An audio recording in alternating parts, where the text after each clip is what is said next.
Welcome to The Nooner, a daily dispatch of open-ended ideas from J.E. Peterson. But you can call me Jordan. If you like this podcast, I hope you'll click whatever you need to click to make sure it consistently shows up in the crosshairs of your attention.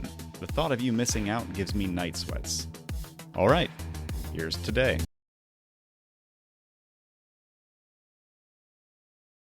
$10 trillion rocket launches. It's easy to think in terms of scarcity. We're practically programmed for it. But I don't think we live in a universe that justifies this as a default.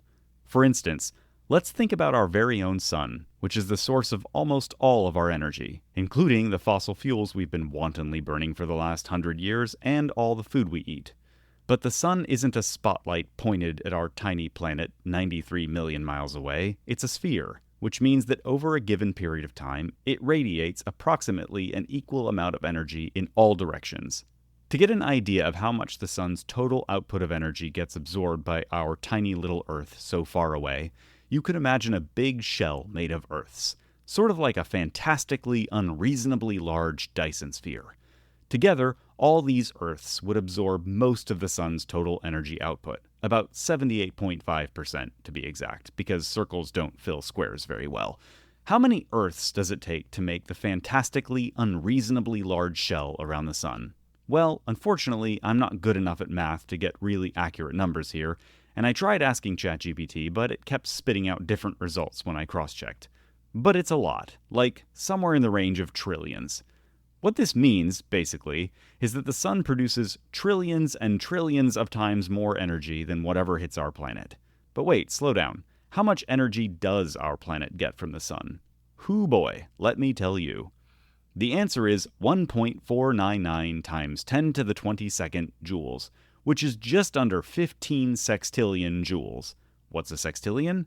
Well, what you do is you take a trillion, or 1,000 billions, and you multiply it by another billion. This isn't working. Let's try something else. The energy that Earth receives from the sun in a single day is roughly 25 times more than the total energy consumed by all humans in an entire year. It's enough to power New York City for approximately 250 million years.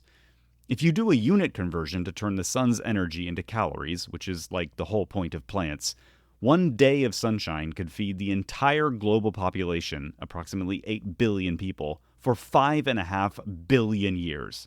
Or it could boil the water in 18 million Olympic-sized swimming pools to steam. It's more energy output than 300,000 hurricanes, or 100 million atom bombs, or 10 trillion rocket launches. Okay, I think that's enough.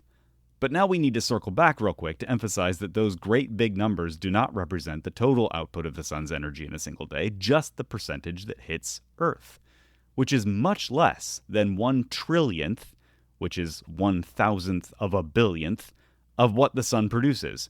What more proof do we need that we live not in a universe of scarcity, but in one of abundance? More life-giving energy than we can even hope to truly comprehend is literally oozing out of our own sun, in a galaxy filled with hundreds of billions more just like it, in a universe filled with 1,000 billion galaxies. Are you thinking about someone right now? That's probably a good indication that they might like to hear what you just heard. I'm not going to ask you to spam your socials, but I am going to ask you to follow your heart. And right now, your heart knows who to share this with. See you at noon tomorrow.